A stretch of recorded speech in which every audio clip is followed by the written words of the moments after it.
और ऐसा भी बहुत लोग हैं जिन्होंने लिखा है।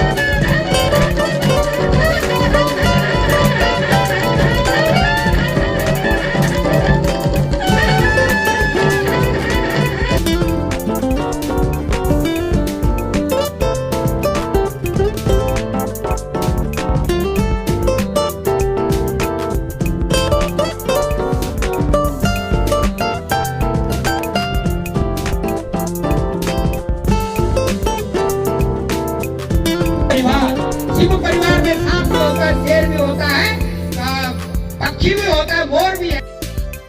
दोस्तों नमस्कार, सुप्रभात। सर्वे भवन्तु सुखिनाम, सर्वे सन्तु निरामयाः। इस संसार में सभी प्राणी स्वस्थ रहें, निरोग रहें और मस्त रहें और सबकी मनोकामना पूर्ण हो। आज है 8 फरवरी 2026। आज मैं आपको ले चलता हूँ विराट हिंदू सम्मेलन, जो कि देहरादून में बालावाला जगह में हो रहा है।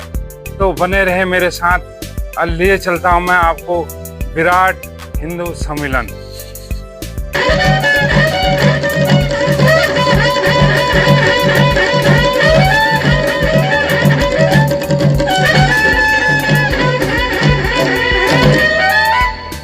मोहक प्रस्तुति बच्चों द्वारा। अब आप सभी ग्रहण कर लिया। अगर उसे सीट खाली दिखानी थी कखी आसपास में। अब सरस्वती विद्या मंदिर नथुआ काकी बोर्डी छिन। आप सभी लोग अब अपनी जिकड़ियों थे थाम के बैठा। समय वे गया ही कुछ 1 बजना छी। घाम भरी तड़तड़ो लग्यो छ। पर अब उत्तराखंड का लोक गायक इंदु भट्ट मंगाई जी, दुर्गा सागर जी, प्रदीप असवाल जी, जो कि संस्कृति विभाग द्वारा एक सुंदर प्रस्तुति आप सभी का सम्मिली लाना छी। जोरदार तालियों से उनको स्वागत करें। परिवार, शिव परिवार में सांप भी होता है, शेर भी होता है, पक्षी भी होता है, मोर भी है। तो ऐसे एक दूसरे विपरीत व्यवहार करने वाले ऐसे लेकिन एक रहते। आज हमारे परिवारों के अंदर से संस्कार गायब हो रहे हैं। वेदों की चारों वेद हमारे क्या है? ये हमारे भारतीय संस्कृति का इतिहास है। माता भूमि पुत्रो हम पृथिव्या। ये वेदों, इन चारों वेदों का अध्ययन, चारों वेदों का हमारे घर में इसका और कुटुंब प्रबोधन सप्ताह में एक दिन इसका वाचन होना चाहिए, इसका अध्ययन होना चाहिए, इसका उल्लेख होना चाहिए, इसका विवरण होना चाहिए। हम अपने सप्ताह में एक दिन मंगल भोजन, मंगल संवाद, मंगल मिलन ऐसा करें और फिर अगले 1 महीने में अपने पड़ोस में मंगल भोजन, मंगल मिलन, मंगल संवाद ऐसा रखेंगे तो हमारे कुटुंब के अंदर छोटी छोटी बातें। आज हमारे परिवार से संस्कार गायब हुआ है और संस्कार गायब होती इसलिए आज हम समाज में अधिक भ्रमित है। इसलिए परिवार से ही संस्कार की व्यवस्था करनी पड़ेगी। और इसलिए दूसरी बात है पर्यावरण। पर्यावरण की 5 बातें। आज जल को बचाना होगा, जल का संरक्षण। जल क्रांति की सदी आने वाली है। जल को हम कहाँ बचा सकते हैं, इस पर ध्यान देना। और जल है, ऊर्जा है, पशु पक्षी संरक्षण है, कूड़ा प्रबंधन है और अपने संजीवनी वाटिका। और तीसरी बात है सामरसता, सामाजिक समरसता। मैं विभेद न कर सबके भाई, जो विदेशी तो वो लाएंगे जो उपलब्ध है, जो हमारे अपनी बनी हुई चीज हमारे पास है। इन्हें जो मेरे घर में है उसको बाहर से, बाजार से नहीं लाना। जो मेरे शहर में है उसको दूसरे शहर से नहीं लाना है। ऐसी अपने शहर की अपनी बातों को एक छोटी सी परिभाषा स्वदेशी की है। हम स्वदेशी से अपने देश को स्वावलंबी बनाए, इस बात को ध्यान में रखते हुए नागरिक कर्तव्य, अधिकारों की तो लड़ाई होती। हमारा संविधान की आप प्रस्तावना पढ़ेंगे तो हम भारत के लोग, कोई एक विशेष वर्ग नहीं, कोई विशेष क्षेत्र नहीं, तो उसको आप पढ़ें और अधिकारों की बात और कर्तव्य की बात। सर्व क्षेत्र में भारत अग्रणी रहा, इसलिए भारत को जगत गुरु के रूप में भी कहते हैं। और कितनी प्राचीन इसकी संस्कृति है, कितना प्राचीन राष्ट्र है। हम सब हमारे व्यवहार में, हम जब कोई पूजन करते हैं और जब कोई अनुष्ठान करते हैं तो अनुष्ठान में हमारे यहाँ संकल्प होता है, और उस संकल्प को अगर आप ध्यान से सुनेंगे, पढ़ेंगे और उसको ध्यान रखेंगे, उसका ध्यान में आएगा, तो शुरुआत करते हैं श्री विष्णु विष्णु 3 बार। श्रीमद् भागवत महापुरुषस्य विष्णु रागेया परवर्तमानस्य ब्राह्मणो द्वितीय प्रारब्धे श्री श्वेत वाराह कल्पे वैवस्वत मन्वन्तरे अष्टाविंशतितमे कलियुगे कलि प्रथम चरणे जम्बूद्वीपे भारतवर्षे भारतखंडे आर्यवर्तांतर, ये भारत के नाम है। और कितना प्राचीन है ये, कितना प्राचीन राष्ट्र है। तो जिसमें ये बताया है, अपने यहाँ चलता है काल 2 रूप में होते हैं, एक है मूर्त और एक है अमूर्त। मूर्त रूप का अगर हम काम करें तो लब, निमेष, युग, मनवंतर, कल्प, ये इसका। और अमूर्त रूप में जब हम इसका वो करते हैं, जैसे घड़ी है तो घड़ी मिनट दिखाता है, सेकंड दिखाता है, घंटे दिखाता है। तो अपने यहाँ की जो भारत की, जो हमारे भारत की सृष्टि ऐसे प्रारंभ हुई युग, ऐसे 4 युगों में हमारी सृष्टि बांटी गई है। एक कलयुग का जो समय है वो 4,32,000 वर्ष।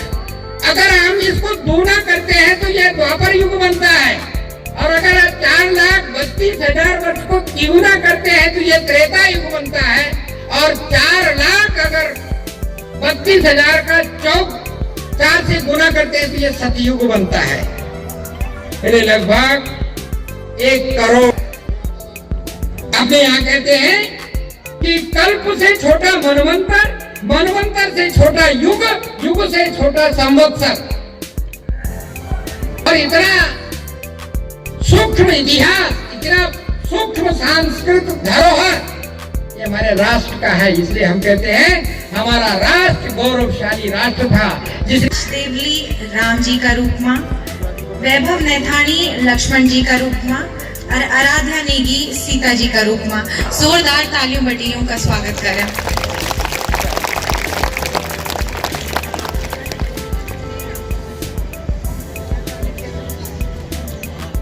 संकोच करा स्वचालित टॉयलेट को इस्तेमाल भी कर सकते हैं।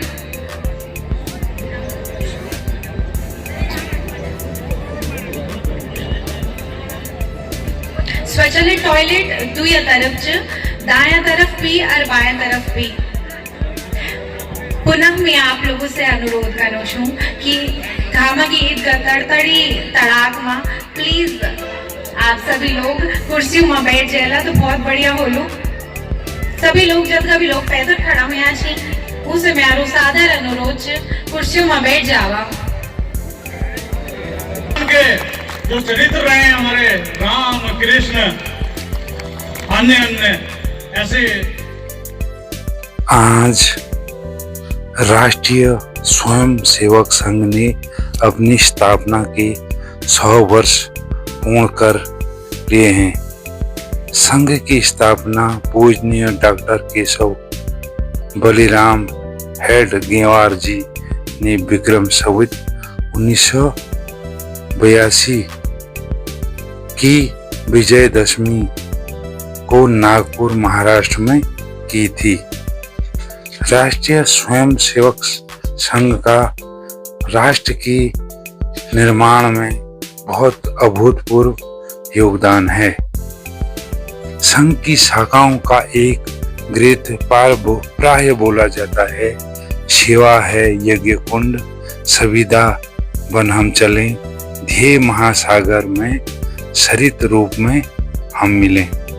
आज आप देख रहे हैं 100 वर्ष पूर्ण होने की राष्ट्रीय स्वयं सेवक संघ ने वार्ड नंबर 99 नगरों बालावाला नगरौंदा देहरादून में यह हिंदू चेतना का के बारे में यह विशेष विराट हिंदू सम्मेलन का आयोजन किया जा रहा है। यहाँ का नज़ारा अद्भुत है।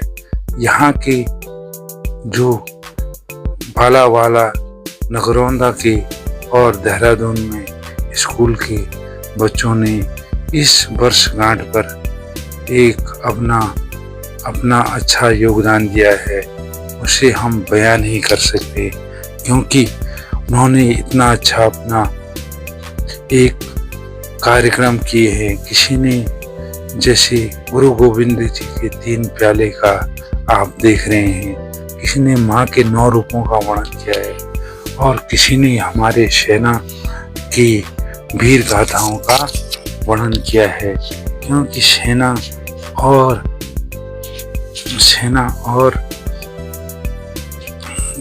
किसान देश की निर्माण करने में बहुत बड़ा योगदान देते हैं। तो प्राय लोग अंग्रेजी सर्विस का सेवा का पर्याय मानते हैं। सर्विस में कुछ वेतन या मानदेय जरूरी है। सेवा का अर्थ है निस्वार्थ सेवा। पहले दूध का अर्थ जंगलों में घूमती हुई चरने वाली घास के साथ जड़ी बूटियां खाने वाली देसी बुई था, पर फिर भैंस बकरी के साथ कई तरह की गायें आई, इसलिए दूध या घी किसका है ये पूछना पड़ता है। कुछ ऐसा ही सेवा के साथ भी है। राष्ट्रीय स्वयंसेवक अपने जन्म काल से सेवा का कार्य कर रहा है। उनके नाम ही सेवा है। संघ के स्थापक डॉक्टर हेड गेवाड़ कोलकाता में पढ़ते समय बाढ़ पीड़ितों की सेवा करने जाते थे। विभाजन के समय स्वयं सेवकों ने जान पर खेलकर पंजाब, सिंध, बंगाल में सेवा की और उनकी चर्चा सैकड़ों पुस्तकों में दी। आज यहाँ 8 फरवरी पर ये आयोजन किया जा रहा है। 8 फरवरी 2026 बालावाला नगरौंदा वार्ड नंबर 99 में राष्ट्रीय स्वयं सेवक संघ द्वारा उनके कार्यकर्ताओं द्वारा यह एक अभूतपूर्व आयोजन किया गया है। और यहाँ की जो स्कूल की बालक और बालिकाओं अध्यापकों ने यहाँ बहुत बड़ा इनमें भाग लिया है और योगदान दिया है।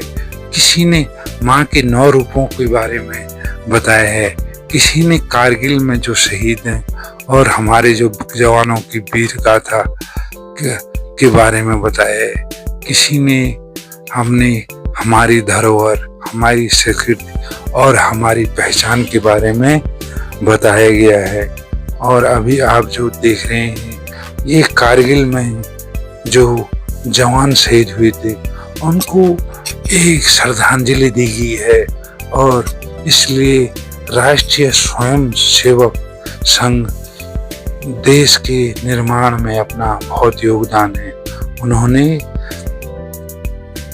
उन्होंने अपना विभाजन के समय स्वयं सेवकों ने जान पर खेलकर पंजाब, सिंध और बंगाल में जो सेवा की थी उसकी चर्चा सैकड़ों पुस्तकों में है।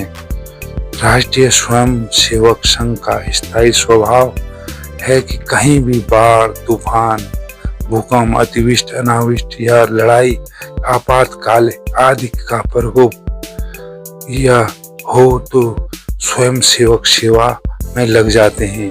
इसके लिए वे नागपुर, दिल्ली या देहरादून से किसी आदेश का प्रतीक्षा नहीं करते। वे जाति, बिरादरी, धर्म, पंथ या मजहब के अनुसार भेदभाव भी नहीं करते। इसलिए वैचारिक रूप से घोर विरोधी भी संघ की प्रशंसा करते नहीं थकते। कुछ लोग तो RSS का अर्थ है रेडी फॉर सेल्फलेस सर्विस कहते हैं, पर संघ का उद्देश्य हिंदू समाज का जागरण और संगठन है। अभी आप देख रहे हैं कि यहाँ के बच्चों द्वारा एक बहुत ही अच्छा प्रस्तुति है जिसमें कहा गया है कारगिल के बारे में शहीदों का उसको श्रद्धांजलि दी गई है। इसका संघ का मूल उद्देश्य है समाज का जागरण और संगठन। इसलिए सेवा करते समय यह ध्यान में नहीं करती कि लोग जागृत हो। संघ की शाखा लगे स्थानीय नेतृत्व का विकास हो, फिर वे अपने गांव और संघ की बस्ती में चल रही देश के धर्म विरोधी गतिविधियों का भी विरोध करें। सेवा कार्य बाहरी आर्थिक सहायता के बजाय स्वयं समर्थ हो। इसका मूल यही है कि सेवा कार्य बाहरी आर्थिक के बजाय स्वयं ही समर्थ हो और इसमें उस बस्ती वालों का स्वाभिमान भी जागृत होता है तथा सेवा कार्य अपने परिणाम तक पहुंचते हैं। ऐसा सेवा कार्य विचारे पर सभी संगठन और संस्थाएं करती हैं। इसमें छात्रावास, चिकित्सालय, वाचनालय, पुस्तकालय, एकल विद्यालय, अध्ययन केंद्र, विश्राम सदन, कुष्ठश्रम, दिव्य सेवा, हस्तकौशल प्रशिक्षण आदि सैकड़ों कार्यक्रम तरह के काम हैं। जैसी जरूरत वैसा संघ की यही विशेषता है। कार्यकर्ता विचार करते हैं कि तथा काम क्रमशः साधन भी जुड़ जाते हैं। अनेक संस्थाएं पहले वाहन वेतन आदि की व्यवस्था करती है, पर संघ का मानना है कि अच्छे काम के लिए धन देने वालों की कमी नहीं, इसलिए धन के अभाव में संघ का कोई सेवा प्रकल्प बंद नहीं होता है। ऐसे सेवा कार्यों की संस्था पूरे देश से 1.5 लाख से भी अधिक है। उत्तराखंड में प्रमुख संस्थाएं सेवा कर रही है। उसका संक्षिप्त वर्णन मैं कर रहा हूँ। विश्व संसार केंद्र में उनका एक बहुत बड़ा समाज के योगदान में आर्थिक हो, चाहे व्यवहारिक हो, चिकित्सालय हो, चाहे समाज के बारे में बहुत बड़ा योगदान है। यह योगदान की बहुत ही बड़ा है। वर्तमान आज 6 वर्ष पूर्ण होने के बाद बालावाला नगरौंदा में एक बच्चों द्वारा बहुत बड़ा योगदान दिया गया है और माँ के 9 रूपों के बारे में बताया गया है। और आज ही इसका हमारी संस्कृति, हमारी पहचान और हमारी धरोहर और माँ के 9 रूपों का बहुत बड़ा योगदान दिया है। ये अभी देख रहे हैं माँ के 9 रूपों का आप दर्शन देख रहे हैं। बालिकाओं का अभिनय एक अकल्पनीय अभूतपूर्व है। उत्तराखंड पहले उत्तर प्रदेश था। मैं संघ का कार्य जो उत्तराखंड पहले उत्तर प्रदेश में था, जिसमें संघ का कार्य 1940 में आरंभ हो गया था। 1940 में उत्तराखंड को लाल घाटी कहा जाता था। उस लाल घाटी को भगवा घाटी को बदलने के लिए हजारों कार्यकर्ताओं ने बहुत बड़ा संघर्ष किया। वर्तमान समय में संघ का उत्तराखंड में 1400 गांवों में प्रत्यक्ष शाखा मिलन मंडली के माध्यम से संपर्क है और 4800 गांवों में संघ का जागरण पत्रिका हिमालय हुंकार का निःशुल्क वितरण किया जा रहा है। राष्ट्रीय स्वयंसेवक संघ का देश में गतिविधियों में बहुत बड़ा योगदान रहा है। जैसे जन जागरण में हो गया, संघ का इसमें बहुत बड़ा योगदान था। चिकित्सा में हर गांव तक लोगों को चिकित्सा देना, समझाना उसमें संघ का बहुत बड़ा योगदान है। और हमारी धरोहर, हमारे संस्कार, हमारी संस्कृति और उससे लोगों को समझाना, बुझाना और लोगों को उसमें विचार रखना और लोगों को सही मार्गदर्शन देना संघ का यह बहुत बड़ा उद्देश्य था। और संघ ने इसमें अपना और योगदान दिया है। छात्रावास की कमी थी, वहाँ छात्रावास बनाए और बच्चों को साक्षर करने में अलग अलग जगहों में संघ का बहुत बड़ा योगदान है। और श्रमदान के बारे में बताए और सामाजिक समरसता के बारे में बताए। और हर साल संघ वृक्षारोपण करता है और लोगों को समझाता है पर्यावरण का संरक्षण कैसे हो और वृक्ष अधिक से लगाएं, तभी पर्यावरण का संरक्षण होगा। और विकास गोष्ठियों का आयोजन संघ करते रहता है। और जल प्रबंधन, जल का कैसे सही प्रबंधन किया जाए, संघ इसको लोगों को समझाते रहता है कि अभी इस टाइम के माहौल में जल का सभी को पूर्ति हो, ताकि हमारे जनजीवन पर प्रभाव नहीं पड़े। और महिलाओं के लिए जो रोजगार के लिए महिलाएं की सिलाई कढ़ाई बनाने का प्रशिक्षण भी दिया जाता है। और एकल शिक्षा विद्यालय और स्वयं सहायता समूह अपना काम स्वयं करो, उसको लोगों को समझाया जाता है। और साप्ताहिक सत्संग का भी आयोजन किया गया है। इसलिए राष्ट्र के निर्माण में संघ का बहुत बड़ा योगदान है। इसे हम अपने जुबान से बयां नहीं कर सकते, तो इतना इनका योगदान है। नर सेवा नारायण सेवा का भाव में जैविक कृषि, उद्यमिता केंद्र, व्यावसायिक प्रशिक्षण, बाल संस्कार, प्राकृतिक स्वास्थ्य के बारे में केंद्रों और 24 अन्य केंद्र भी संस्था द्वारा चलाए जाते हैं। इस संघ का देश के योगदान बहुत बड़ा योगदान।